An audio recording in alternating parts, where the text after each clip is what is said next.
Olá pessoal, tudo bem com vocês? Um dia, em 2017, eu e a minha esposa na época, a gente decidiu mudar de apartamento. Era uma mudança simples, a gente não ia mudar de bairro, nem ia mudar a escola das crianças. A gente foi comunicar então nossos filhos. O que a gente recebeu em resposta a essa mudança foi um sonoro não. Na verdade, esse não, ele refletia um medo de sair da zona de conforto, um apego às coisas, seja minha cama, meu armário e também minhas memórias. E isso enraizado em crianças de 6 e 7 anos. E aí eu lembrei que tinha um colega do trabalho que tinha ido morar fora, levado a família inteira, tirou uma licença. Aí eu falei, por que não? Por que a gente não corta logo essas raízes, né, ou faz essas rupturas, como a gente está falando aqui hoje, de uma forma mais significativa, e não mudar de apartamento, mas muda logo de país. E não para ser como turista, mas a gente ficar, na verdade, vivendo como um local, imerso numa cultura. Sabe aquela sensação que você tem, assim, quando você tem uma grande aventura batendo na sua porta? Foi assim que eu me senti. O que eu não sabia, talvez, era que essa experiência ia ser talvez uma das mais marcantes na minha vida. E ia me ensinar um monte sobre inovação e resiliência. Assuntos que eu gosto muito. Essa experiência a gente sabe, né, com relação à inovação, que é esse ato de você produzir algo novo, você pegar uma coisa e torná-la ela nova. Mas eu confesso que esse processo não foi fácil. Existia, claro, a papelada, buscar a licença no trabalho, eu tinha que buscar visto, tinha que fazer, onde é que a gente vai morar, onde é que as crianças vão estudar. O plano era eu ficar 1 ano estudando e depois mais 1 ano tendo experiência profissional. E esse processo em si, a Nova Zelândia, ela foi uma questão muito prática. A gente queria ter uma experiência numa língua inglesa, numa imersão, numa cultura completamente diferente e que as crianças também pudessem aprender a língua. Mas além disso, a Nova Zelândia, ela é um processo, um país em que trabalha com inovação fortemente. O segundo maior grupo exportador da Nova Zelândia é relacionado à inovação. Então a inovação é um aspecto importante que já permeava a nossa vida. Então, nesse caso, talvez um primeiro aprendizado que eu tive desse processo foi que para você viabilizar um plano desse tipo, você tem que ter organização e coragem. Organização, sim, para você poder fazer o seu plano, mas coragem para você poder dar o seu primeiro passo. E poder, no nosso caso, organizar aquela vida, né, que a gente tinha em 12 malas. E o que cabe, cabe, o que não cabe, fica para trás. Isso aconteceu, a gente teve um processo que, na verdade, esse processo de inovação decorre um pouco do meu histórico mesmo, de ser uma pessoa um pouco mais inquieta. Inquieta no sentido de que, desde a minha infância, eu me jogava nas coisas. Então, por exemplo, quando eu era criança, né, e conheci o xadrez, eu comecei a fazer curso e fiquei vice-campeão brasileiro. Aí, quando eu fui para a universidade, eu conheci o empreendedorismo, né, conheci a empresa júnior, aí fiquei como presidente. Aí fui trabalhar em governo, comecei com projetos menores, depois projetos maiores, e acabei coordenando os maiores projetos de governo da Nota Fiscal Paulista, do Estado de São Paulo. E depois como diretor, depois prêmios de inovação, cheguei a gerenciar mais de 300 pessoas. Mas por que eu falo isso? Porque naquele momento, a minha inquietude me levava a conduzir esse projeto, que era a gente ter uma aventura, uma experiência num país fora. Então, dito isso, em 6 meses da ideia até aqui, a gente estava com as malas para sair nessa viagem. Não se iludam, eu tenho 2 filhos, o segundo está na foto também, escondido em algum lugar por aí. A gente foi para a Nova Zelândia em janeiro de 2018, e a gente chegou, a Nova Zelândia é um país relativamente pequeno, ele tem 4,3 milhões de habitantes, né? A gente compara com o Brasil, fala nossa. Mas a gente chegou em Auckland. Auckland é uma cidade, a maior cidade da Nova Zelândia, e tem 1,5 milhões de habitantes. É uma cidade espalhada, né, como a gente tem visto aqui, mas ela tem os seus arranha-céus e tudo mais, na parte comercial dela. A gente chegou lá e, claro, você tem que viver a vida prática, né? Resolver isso. Conta em banco, telefone celular, aluguel da casa e tudo mais. E tudo certo. Mas na semana seguinte, os meus filhos já iam para a escola. E aí eu lembro muito bem, porque eu ia levando eles, né? Exatamente nesse primeiro dia, mãozinha, né? Levando até a escola, bonitinho. E aí o meu filho virou para mim e falou, pai, estou sentindo alguma coisa assim estranha na barriga, né? Aí eu virei para ele e falei, meu filho, aproveita essa sensação. Você está fazendo uma coisa completamente nova. E isso é muito bom. Pode não ser fácil, mas é muito bom. Nem sempre a gente tem essa oportunidade. Então, na verdade, o processo de inovação, ele é um processo que às vezes pode ser dolorido, porque você sai do seu lugar comum. Mas os benefícios são de muito longo prazo. As escolas da Nova Zelândia, elas têm normalmente, algumas delas nem têm muro, e todas elas têm um playground central. Esse playground central é maravilhoso, assim, porque é o lugar em que as crianças interagem através de atividades físicas. Só que vocês imaginam meus filhos, eles não tinham a língua. Então, como é que eles podiam se comunicar? Então, eles encontravam no playground meninos jogando bola, se divertindo, correndo, e meninas conversando.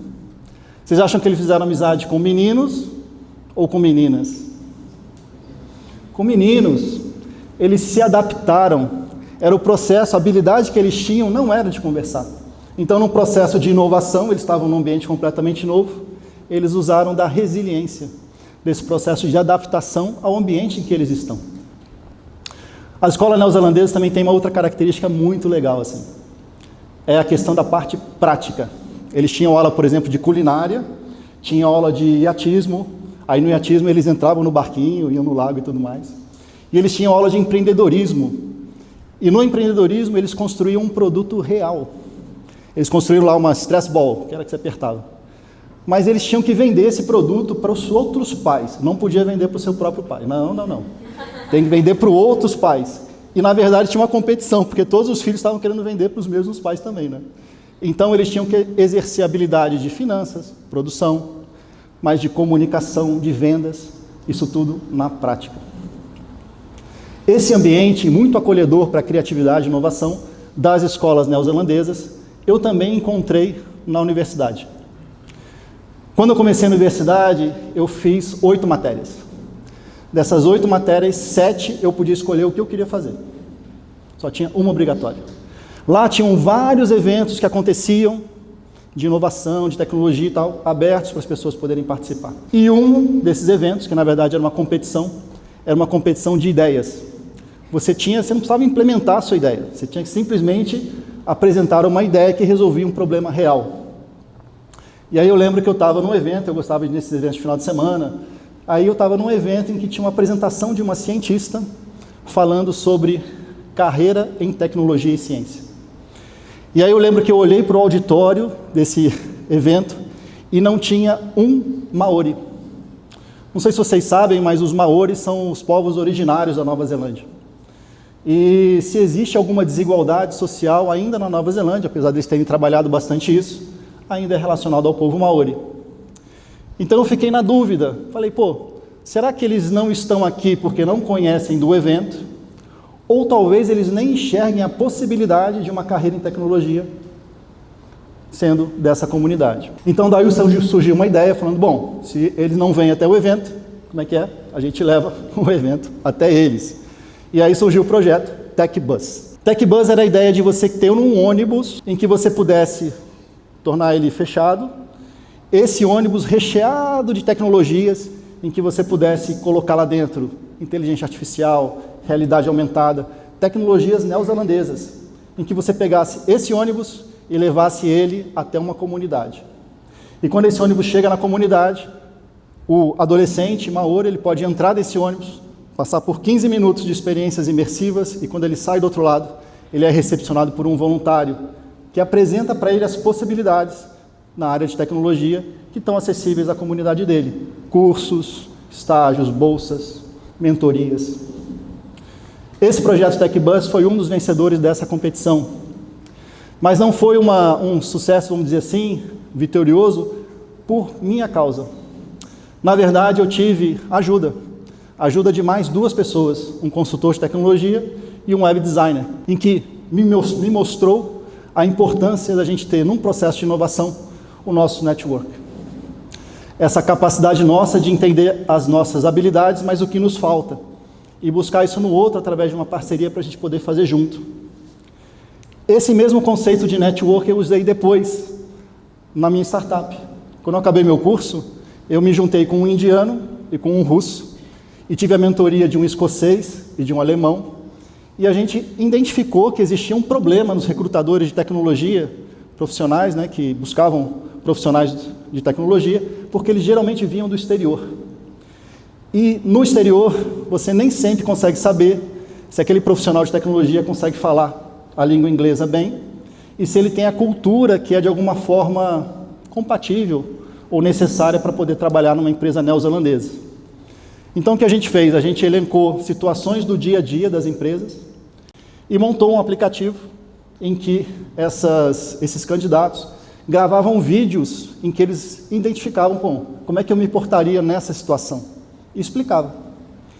Com isso, os recrutadores conseguiam identificar se a pessoa se comunicava bem e se era aderente à cultura daquela empresa específica. Bom, eu pergunto para vocês, esse projeto deu certo? Não deu certo. Aí vocês podem pensar, não deu certo por quê? Fácil, né? Recurso. Aí vocês podem pensar, financeiro? Também. Mas o principal recurso que a gente não tinha naquele momento era o recurso da disponibilidade e da prioridade. Por quê? Porque a gente descobriu ao longo do caminho que para você ficar na Nova Zelândia, você precisava trabalhar para empresas neozelandesas. Se você criasse a sua própria empresa, você até podia, mas era muito mais difícil do que se você trabalhasse para alguém. Então, na verdade, nos faltou nesse processo planejamento.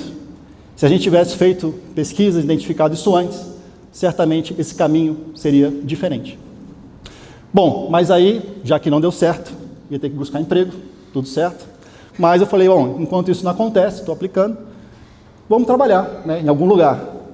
E aí eu falei, vamos fazer uma coisa completamente diferente? Vamos jogar. Então eu fui trabalhar na construção civil. Botei lá meu capacete, fiz meu testezinho e fui. Aprendi duas coisas na construção civil. A primeira é que na construção civil você usa botas de aço, certo? Essas botas de aço, você nunca deve deixar um espaço muito grande entre o seu pé e a sua unha e a bota. Porque se você anda num dia a dia 10 mil passos, e olhe lá, num dia de construção civil você anda mais de 30 mil. E o que acontece depois de 3 semanas é que você perde 4 unhas do seu pé. Vou tirar rapidinho aqui, não se assustem. Mas eu aprendi uma segunda coisa muito importante, mais valiosa que isso. Que uma vez que você sai a campo e conversa com pessoas que são completamente fora do seu ambiente, do seu dia a dia, você conhece jornadas de vida completamente diferentes. Você entende dores que as pessoas têm que não são as suas. E num processo de inovação, esse é o processo de empatia, em que você se coloca de fato no lugar do outro, mas para isso você precisa interagir com essas pessoas. Eu fiquei muito feliz quando eu estava na construção e recebi uma ligação de uma multinacional falando que eu tinha passado num processo seletivo. Fiquei muito feliz. A empresa era super moderna, ela tinha tapete colorido, tinha televisão por tudo quanto é lugar, tinha mesa de ping-pong, tinha até uma parede escalada. Eu me sentia assim no Vale do Silício. Só que aconteceu foi que depois que eu comecei a trabalhar, eu percebi com algumas semanas que aquilo tudo não era exatamente aquilo tudo. Os processos eram um pouco mais tradicionais do que indicado como inovadores. E aquela televisão que eu achei tão bacana, na verdade eu estava lá trabalhando e o dia inteiro passando propaganda e propaganda da empresa e propaganda e propaganda. Então, uma vez de aquilo me ajudar, aquilo acabava atrapalhando. Então, o que faltou talvez nesse processo da empresa, vendo hoje, um pouco de empatia com relação se aquilo que ela está fazendo de fato atende à necessidade do seu funcionário. E um processo de coragem, porque o processo de inovação, mesmo em empresas, ele pode ser doloroso e não é fácil de ser implementado. Com essa experiência profissional, chegou o momento de decidir, né? Vai ficar ou vai voltar? A gente podia ficar, as crianças estavam adaptadas e tudo mais, seria também muito bom. Mas o que a gente percebeu é que talvez em um momento a gente foi se sentindo um pouco preso. Isso me lembrou uma peça que eu tinha assistido em São Paulo e que veio de um livro do Newton Bonder chamado A Alma Imoral e falava o seguinte, pequeno trecho: todos nós nos deparamos com lugares que se tornam estreitos em determinado momento. Estes lugares que outrora serviram para o nosso desenvolvimento e crescimento se tornam apertados e limitadores. Então, na verdade, num primeiro momento, ir para um outro país se tornou amplo em termos de crescimento pessoal e profissional. Mas isso, ao longo do tempo, a gente foi percebendo que foi se estreitando então a gente acabou decidindo voltar. A gente voltou em dezembro de 2019, em março bateu a pandemia. E na verdade o que eu percebi foi que esse aprendizado desse processo novo, ele acabou sendo muito frutífero para o trabalho profissional que eu ia fazer depois. Então, por conta dessa experiência de, por exemplo, juntar pessoas remotamente para fazer processos de inovação, eu comecei a trabalhar num laboratório de inovação. E com isso, depois consegui liderar e tocar por 1 ano esse projeto, junto do laboratório. A gente conseguiu, nesse período do laboratório de inovação, impactar mais de 2.000 servidores públicos, para que eles conduzissem processos de inovação dentro das suas próprias organizações. Além disso, como foi falado, eu me juntei a um outro colega do trabalho e a gente montou um modelo de gestão de projetos, gratuito. Você pode ir lá e utilizar aquele modelo para você implementar processos de inovação dentro das suas organizações. Então, 400 gestores de projeto mais iniciantes já utilizaram esse modelo para poder aplicar inovação dentro das suas organizações. Então, gente, tudo isso porque em algum momento meus filhos falaram que não queriam se mudar de apartamento. Mas em resumo, para poder fazer um resumo aqui do que a gente está falando, vários aspectos do processo de inovação são importantes. Então, a curiosidade para você ter aquela vontade inicial, o planejamento para você conseguir organizar aquilo dentro de um plano básico, você ter a coragem de dar aquele primeiro passo e desapegar do resto, networking para você somar suas habilidades, empatia para você reconhecer no outro as dores que realmente ele tem e a resiliência para se adaptar. Tudo isso é muito importante. Para finalizar aqui, já chegando no final, eu queria mostrar para vocês uma imagem que para mim foi muito marcante. É uma foto que eu tirei, não é uma foto linda, maravilhosa, só falo, mas isso aqui... Mas ela tem uma história importante para mim. Eu estava já com a decisão de voltar e estava nesse parque, chamado uma reserva florestal chamada Duder Park, que fica no sudeste de Auckland. E eu estava refletindo, eu estava sentado numa pedra, tirei essa foto e refletindo sobre a volta para o Brasil. E na verdade eu vi essa trilha e pensei assim, não, na verdade... Talvez a vida seja como uma trilha mesmo. Às vezes a trilha sobe, você consegue ter uma visão mais ampla. Às vezes ela desce, você se sente mais baixo, você nem tem visibilidade dela. Às vezes você quer ir naquela direção, mas a trilha te leva um pouco para a esquerda, um pouco para a direita. Mas no final das contas, o que é importante, e que eu percebi, é que a gente tem que se mexer, a gente tem que caminhar. Então nesse momento, eu me levantei e me pus a caminhar nessa trilha.